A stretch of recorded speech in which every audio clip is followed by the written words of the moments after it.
ED की गल च गोल गप्पिया की गल नहीं करनी इतने कस्टम ऑफिसर है हाँ ਉਹਦੇ ਸਾਹਮਣੇ ਮੈਂ ਲਾਉਣਾ क्यों नहीं करनी दफ्तर के बाहर तो मैं लाना रेडी ਦਫ਼ਤਰ ਦੇ ਬਾਹਰ ਤੇ ਮੈਂ ਰੇੜੀ ਲਾਉਣਾ ਵਾ ਤੇ ਪਤਾ ਨਹੀਂ ਲੱਗਦਾ मैं तेन कह रही बकवास बंद मैं अपनी छेड़ी दसा कि तू कस्टम ऑफिसर है ਤੈਨੂੰ ਮੈਂ ਕਹਿ ਦਿੱਤਾ ਆਲੂ ਬਾਹਰ ਦਾ ਨਾਲ ਸਰਬਤ ਬਣਾਈ ਦਹੀਂ ਭੱਲੇ ਨਾਲ ਰੱਖੇ ਨਹੀਂ ਕਹਿੰਦੇ ਨੇ ਠੋਸ ਕੇ ਪਾ ਲੈ हाँ याद कर जो सवेरे जेडे छोले उबालने ਯਾਦ ਕਰ ਜਿਹੜੇ ਛੋਲੇ ਜਦੋਂ ਉਬਾਲਣੀ ਮੈਨੂੰ ਕਈ ਵਾਰ ਯਾਦ ਆਇਆ ਕਿ ਮੈਂ ਮਿੱਠਾ ਸੋਡਾ ਤੇ ਪਾਇਆ ਹੀ ਨਹੀਂ बकवास बंद कर पैड़े मुंह वाले छोले उबाल के तेन खवानी नहीं तो कच्चे खवाती नहीं तू कस्टम ऑफिसर है मैं कस्टमर हाँ मैं कस्टम ऑफिसर हूँ मैं 300 रुपये दर्जन नहीं भी हाँ मैं कस्टम ऑफिसर हूँ मैं 300 रुपये दर्जन नहीं बेचूंगा एहो तू अपना इंट्रोडक्शन कर सवाल मेरा सेक्रेटरी किधर है कस्टम ऑफिसर में सेक्रेटरी भी होता है सेक्रेटरी आया उन्होंने कहा 300 रुपये दर्जन 300 वो ऐसा नहीं कहना क्यों नहीं कह रहा मैं तेरे मुंह पे दही वाला छापर मारे मैं तेरे मुंह तक गई मैं कमा तेरा सेक्रेटरी मैं तेरे मुंह पे दही वाला छापर मारा उससे तेरे पता लगेगा ओए ये बदतमीजो ਇੱਥੇ है नहीं दसना तो कितनी बारी क्या है मैं कस्टम ऑफिसर है तू मेरा सेक्रेटरी है मेरा नवा टोल पीस उत्ते चटनी रोड दी हुए ਇਹ ਗੱਲਾਂ ਕਰ ਰਿਹਾ ਠੀਕ ਹੈ ਤੇ ਇਸ਼ਾ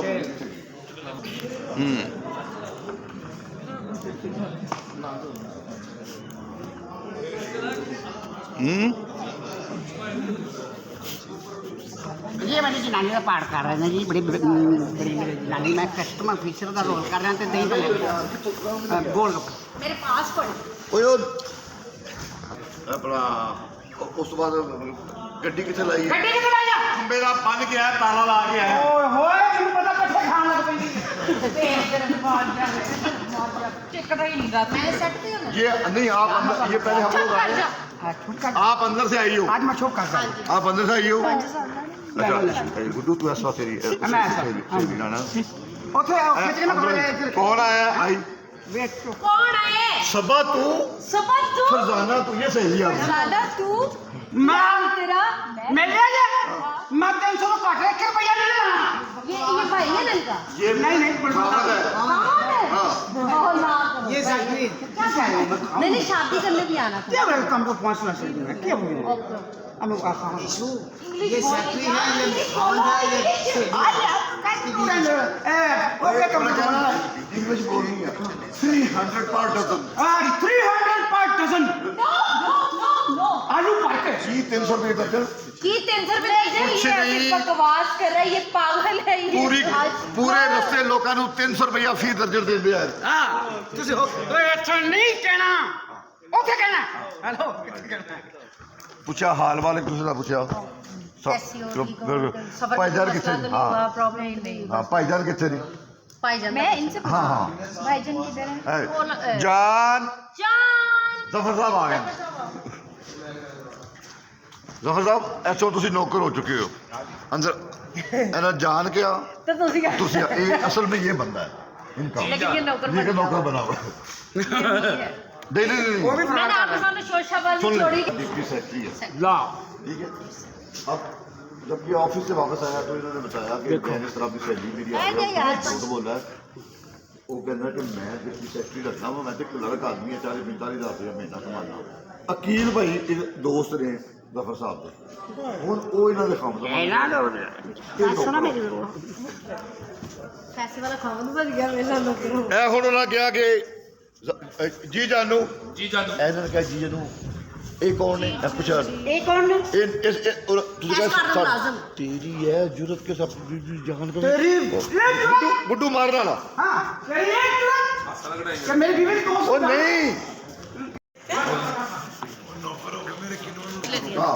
नहीं और तुझे क्या भाईजान के चल भाईजान मेरी बीवी ने सहेली ने जान का मैं हाँ ना मैं तो मैं तेरी भी अच्छा है मेरे तो लमिया हाँ तुसी छोड़ो नहीं मैं आपे पूछ लेनी मेरी जान आ क्या सोना क्या छड्डो की कर रहे हो ओ छोड़ो की कर छੱਡ दे बस तुम मेरी बीवी ने सहेली इधर मरो अच्छा, इधर आना। उधर मरो उर्दू में मरो दफो ਇੱਥੇ ਹੀ ਮਰਿਆ वकील भाई ਇੱਥੇ ਬੈਠੇ ਗਿਆ ਉਹ ਐਸਾ ਕਹਿ ਕੇ ਜਾਨ ਇਹ ਮਿਊਜ਼ਿਕ ਲੱਗਾ ਵਕੀਲ ਭਾਈ ਤੁਸੀਂ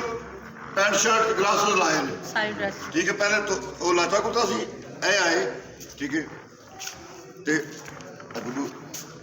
अस्सलाम अस्सलाम वालेकुम अस्सलाम वालेकुम वालेकुम सलाम आपने कहा वालेकुम सलाम वालेकुम अस्सलाम ये आपके भाईजान है ये आपके भाईजान जिंदगी है मेरी जान है मेरी ये जिंदगी है मेरी जान ਓਏ ਨੌਕਰ ਤੈਨੂੰ ਰਾਤੀ ਤੂੰ ਸਿਆ ਲੈ ਕੇ ਦਿੱਤਾ ਪੀਤਾ ਕਿਉਂ ਨਹੀਂ फिर तो बदल फिर अच्छा मैं खिंच के ला ये जिंदगी है मेरा प्यार है मेरा सब गुड्डू कुछ है ये मेरी जान ए होया उस पर गुड़का ਇਹ ਨੇੜੇ ਜਾਣ ਕੇ ਪਹਿਲਾ ਰਿਐਕਟ ਮੇਰਾ ਆਣਾ ਕਿ ਮੇਰੀ ਬੀਵੀ ਹੋ बीवी होना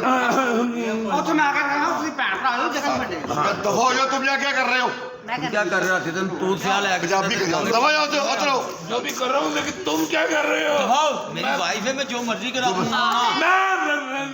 ਭੈਣ ਨੂੰ ਭੈਣੇ ਹਾਏ ਤੁਹਾਨੂੰ ਨਹੀਂ ਪਤਾ भाई, भाई। भाई होगी ਉਹਨੇ ਕਿਹਾ ਮੈਂ ਭਾਈ ਹੈ ਉਹ ਨਹੀਂ ओ यार नहीं मेरा हस्बैंड है ਹੁਣ ਕਿਹਾ ਨਹੀਂ ਇਹ ਉਹ ਹੁਣ ਗਾੜੀ ਪਿੱਛੇ ਹੋ ਜਾਣੀ ਤੂੰ ਭਾਈ ਕੀ ਕਰਾਂ ਤੇਰਾ ਤੁਹਾਡੇ ਭਾਈ ਨੇ मैंने कब पाई ਉਹਨੂੰ ਕਿਹਾ ਹੈ ਅੱਛਾ ਉਹਨੇ ਕਿਹਾ ਉਹਨਾਂ ਨੇ ਕਿਹਾ ਲੈਣਾ ਚੱਲ ਪੁੱਛਿਆ ਵੀ 40 ਸਾਲ ਹੋ ਗਏ ਮੈਂ ਆਪਣੇ ਘਰ ਦੀ ਜਵਾਨ ਅਸੀਂ ਅੱਜ ਜੋੜ ਕੇ ਆਏ ਜੀ ਅੱਜ ਜੋੜ ਕੇ ਸ਼ਰਮ ਹੋ ਗਿਆ ਹਾਂ ਓਡੀ ਓਡੀ ਹਾਂ ਹਾਂ ਉਹ ਕਿੱਡੀ ਸੀ ਏ ਅਬੇ ਵੇਖੀ ਤਾਂ ਪਿੰਦਰਾ ਏਡੀ ਹਾਂ ਉਹ ਓਡੀ होटी नहीं खराब है होटी नहीं ਬਿਲਕੁਲ ਸਹੀ ਗੱਲ ਆ ਹਾਂ। ਬੋਤ ਲਿਆ ਬੰਦੇ ਨੇ ਬੋਤ ਲਿਆ ਕਿਹੜੇ ਪੁਰਾਣੇ ਮਾਡਲ ਦੀ ਗੱਡੀ ਦੀ ਗੱਲ ਕਰਦੇ ਪੁਰਾਣੇ ਮਾਡਲ ਦੀ ਗੱਡੀ ਦੀ ਗੱਲ ਕਰ ਰਹੇ ਜੀ ਹੈਂ? ਅਸੀਂ ਤੇ ਬ੍ਰਾਂਡਡ ਗੱਡੀਆਂ ਦੇ ਫਿਰਦੇ ਬ੍ਰਾਂਡਡ ਹਾਂ ਗੱਡੀਆਂ use कौन सी ਕਰ ਰਹੇ। गाड़ी में हो भाईजान ਦੇਖੋ ਜੀ बताए भाईजान हो ना ਹਾਂ ਦੇਖੋ ਜੀ ਗੱਲ ਹੈ ਕਿ ਪਰਸੋਂ ਮੈਂ ਇਸਲਾਮਾਬਾਦ ਜਾਣਾ ਸੀ ਕੁਛ ਮੈਂ ਇਸਲਾਮਾਬਾਦ ਮੈਂ ਜਾਣਾ ਸੀ। ਡਰਾਈਵਰ ਨੂੰ ਕਿਹਾ ਮੈਂ ਗੱਡੀ ਡਰਾਈਵਰ ਕੱਢ। ਨੂੰ ਕਿਹਾ ਗੱਡੀ ਕੱਢ ਡਰਾਈਵਰ ਨੇ ਗੱਡੀ ਕੱਢੀ ਏ ਤਿੰਨ ਤਰੀਕ ਨੂੰ ਕੱਢੀਆਂ ਨੂੰ ਸੁਣ ਲਓ ਨਾ ਭਾਜੀ ਸੁਣ ਤੇ ਲੋ ਪਹਿਲੇ ਡਰਾਈਵਰ ਨੇ ਗੱਡੀ ਕੱਢੀ ਹੈ ਪਹਿਲੇ ਸੁਣ ਲਿਆ ਕਰੋ ਉਹਦੇ ਵਿੱਚ ਜਿਹੜੀ ਮਰਜ਼ੀ ਐਡਜਸਟਮੈਂਟ ਕਰ ਲੈਣਾ ਕਰੋ ਸੋਚੀ ਕਰ ਲਓਗੇ ਤਾਂ ਉਹਨਾਂ ਦੀ ਸੁਣ ਲਓ ਡਰਾਈਵਰ ਦੀ ਬੜੀ ਗੱਡੀ ਅੱਛੀ ਗੱਲਾਂ ਨਹੀਂ ਯਾਰ ਭਾਈ ਦੀਆਂ ਡਰਾਈਵਰ ਨੇ ਗੱਡੀ ਕੱਢੀ ਡਰਾਈਵਰ ਹੈ ਪੂਰਾ ਜੋਬ ਸੁਣ ਲਓ ਡਰਾਈਵਰ ਨੇ ਗੱਡੀ ਕੱਢੀ ਏ ਕੱਢੀ ਹੈ ਠੀਕ ਹੈ ਡਰਾਈਵਰ ਗੁਜਰਾਤ ਪਹੁੰਚਿਆ ਸੀ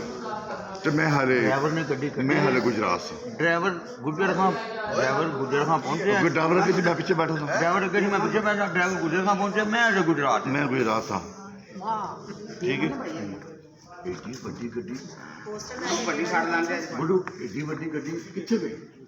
ਕਿਤੇ ਵੀ ਮੈਂ ਵੇਖੀ ਨਹੀਂ ਇਹ ਖੜਾ ਏਡੀ ਵੱਡੀ ਗੱਡੀ ਕਿੱਥੇ ਵੇ